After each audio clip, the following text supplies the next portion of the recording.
मैं doctor summon Garg, KG I care centre. दोस्तों, आज हम बात करेंगे ग्लूकोमा के बारे में। तो ग्लूकोमा, जिसको हम काला मोतिया भी बोलते हैं। तो सबसे पहले जानते हैं कि ग्लूकोमा क्या है। तो हमारी आंख के अंदर जो प्रेशर है, जिसकी जो नॉर्मल वैल्यू है वो 10 से लेके 20 तक या 21 तक रहती है।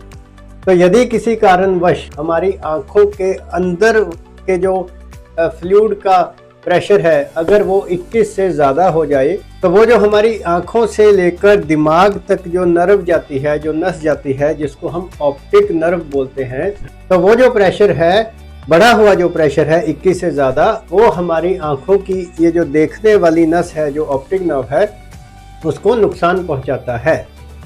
तो देयरफॉर ग्लूकोमा जो है वो हमारी आंखों की नस की ऑप्टिक नर्व की एक प्रॉब्लम है, एक बीमारी है। और ये जो बढ़ा हुआ प्रेशर है, ये हमारी आंखों की नस को धीरे धीरे नुकसान पहुंचाता रहता है। तो इसीलिए हम इसको काला मोतिया बोलते हैं, क्योंकि जैसे जैसे हमारी आंखों की ये नस को नुकसान पहुंचेगा, वैसे वैसे हमारी जो नज़र है, हमारी जो आईसाइट है, विजन है, उसमें अंधेरा छा जाएगा, वो काला हो जाएगा। और ये जो आईसाइट का लॉस है, ये जो कालापन है, ये जो अंधेरा है, ये जनरली साइड से शुरू होता है। यानी कि जैसे अब हम सीधा देख रहे हैं, तो बिल्कुल सीधा देखते हुए भी हमें ऊपर का हिस्सा, जैसे ऊपर की जो छत है वो नज़र आ रही है, साइड का हिस्सा नज़र आ रहा है, राइट साइड भी, लेफ्ट भी, और नीचे का फ्लोर भी दिख रहा है। हालांकि अब हम बिल्कुल सीधा देख रहे हैं। तो ये जो साइड वाली नज़र है, ऊपर की, नीचे की, दाएं की, बाएं की, तो धीरे धीरे हमें साइड से दिखना कम हो जाता है। और प्रॉब्लम ये रहती है कि जब हमारी नज़र साइड से कम होती है, तो अक्सर हमें पता नहीं चलता कि हमें साइड का हिस्सा जो है वो नज़र नहीं आ रहा। और सबसे बड़ी चिंता की बात ये है कि अगर ग्लूकोमा की वजह से, अगर प्रेशर बढ़ने की वजह से हमारी ऑप्टिक नर्व का वो हिस्सा कमज़ोर हो जाता है, जिससे हमें साइड से नज़र आ रहा था, तो उसको हम बाद में कभी भी ठीक नहीं कर सकते। इसीलिए हम इसको काला मोतिया बोलते हैं। इसीलिए ये एक चिंताजनक या सोच विचार या सीरियस तरह की आंखों की प्रॉब्लम भी कही जाती है, क्योंकि इसमें जो आपकी नज़र एक बार चली गई वो कभी भी वापस नहीं आएगी। इसीलिए हम इसको साइलेंट थीफ ऑफ विजन भी बोलते हैं। तो इसलिए बहुत ज़रूरी है कि अगर हम ग्लूकोमा से बचना चाहते हैं, तो हमें इसके सिम्टम्स के बारे में, इसके रिस्क फैक्टर्स के बारे में जानकारी हो, ताकि हम इसको बड़ी इनिशियल स्टेज पे डायग्नोज कर सकें और इसका सही तरीके से इलाज कर सकें। तो आइए जानते हैं इसके रिस्क फैक्टर्स के बारे में। तो ग्लूकोमा जो है वो देखा गया है कि उम्र के हिसाब से अगर हम बात करें, तो 40 साल की उम्र के बाद ग्लूकोमा होने का रिस्क जो है वो कंपैरेटिवली बढ़ जाता है यंग एज के मुकाबले में। दूसरा है कि अगर आपको मधुमेह है, शुगर की प्रॉब्लम है, तो भी ग्लूकोमा का रिस्क ज़्यादा होता है। अगर आपका ब्लड प्रेशर बढ़ता है, बीपी रहता है, तो भी आपको ग्लूकोमा का रिस्क जो है वो ज़्यादा रहता है। तो देयरफॉर क्या है कि बढ़ती उम्र, स्मोकिंग करता है, तो ये कुछ रिस्क फैक्टर्स हैं काला मोतिया या ग्लूकोमा को बढ़ाने के लिए। अब हम इसकी बात करते हैं सिम्टम्स की। तो सिम्टम्स या लक्षण में क्या है कि अगर आँख का प्रेशर ज़्यादा रहेगा, तो आँखों में भारीपन आना शुरू होगा। तो हमें लगेगा कि हमारी आँखें जो हैं वो बहुत भारी रहने लग गई हैं और हमारा सर दर्द भी होने लगा है। पर जनरली, क्योंकि इसको हम साइलेंट थीफ ऑफ विजन बोलते हैं, तो इसमें सिम्टम्स जो है वो बहुत ज़्यादा नहीं आते।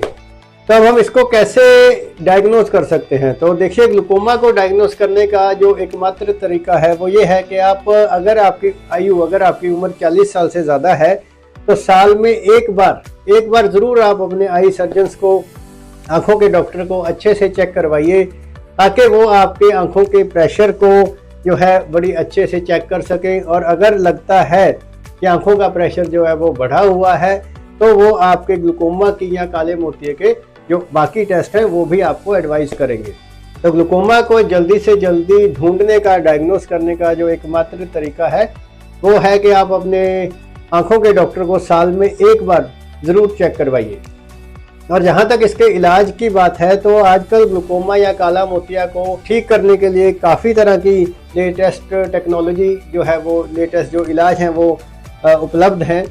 तो जिसमें सबसे पहले क्या है कि ग्लूकोमा को डायग्नोस करने के लिए हम आँखों का प्रेशर चेक करेंगे। अगर आपकी आँखों का प्रेशर जो है वो 21 से ज़्यादा है, तो इसका मतलब है कि आपको ग्लूकोमा जो है वो ऑप्टिक नर्व की जो प्रॉब्लम है वो हो सकती है।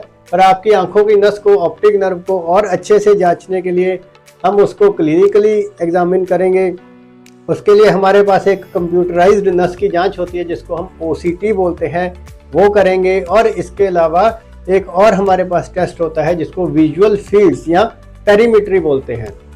तो OCT की हेल्प से, विजुअल फील्ड्स की हेल्प से हम ग्लूकोमा को काफ़ी एक्यूरेसी से डायग्नोज कर सकते हैं, ढूंढ सकते हैं। और अगर किसी को ग्लूकोमा होता है तो हमारा जो मकसद है वो आंखों के प्रेशर को सेफ जोन में लाने का रहता है। तो कितना प्रेशर आंख के हिसाब से सेफ है वो हम ऑप्टिक नर्व की नस की कंडीशन के हिसाब से डिसाइड करते हैं। और आंखों के प्रेशर को कंट्रोल करने के लिए हमारे पास दवाइयों की ऑप्शन हमेशा रहती है, हमारे पास लेज़र की ऑप्शन है, हमारे पास ऑपरेशन की ऑप्शन है और कुछ एडवांस सर्जरीज भी हैं जिनको हम MIGS बोलते हैं, यानी कि मिनिमली इन्वेजिव ग्लूकोमा सर्जरीज। उसमें भी हमारे पास आई स्टेंट की ऑप्शन है और 2-3 और तरीके हैं जिससे हम आंखों का प्रेशर जो है वो कंट्रोल कर सकते हैं। सो ऐसा नहीं है कि काले मोतिये का ग्लूकोमा का ऑपरेशन नहीं हो सकता या काले मोतिये का कोई इलाज नहीं है, ऐसी बिल्कुल भी बात नहीं है। सिर्फ इसमें हमने एक चीज़ का ध्यान रखना है कि यदि हमें काला मोतिया होता है तो उसको जितनी जल्दी हम ढूंढेंगे, जितनी जल्दी हम उसको डायग्नोज करेंगे, उतना ही हम अपनी ऑप्टिक नर्व को आगे फ्यूचर में नुकसान होने से बचा सकते हैं। दुख की बात सिर्फ इसमें एक ही है कि अगर ऑप्टिक नर्व आपकी डैमेज हो गई है फिर उसको ठीक करना तो ऑलमोस्ट मुश्किल जैसा हो जाता है। पर यदि हम ग्लूकोमा या काला मोतिया को इनिशियल स्टेज पे डायग्नोज करने में कामयाब हो जाते हैं तो इसका इलाज जो है वो लगभग 100% एक्यूरेट है। यदि आपकी आंख का प्रेशर सेफ जोन में रहता है तो आपके ऑप्टिक नर्व को कभी भी ग्लूकोमा से नुकसान नहीं होगा। धन्यवाद।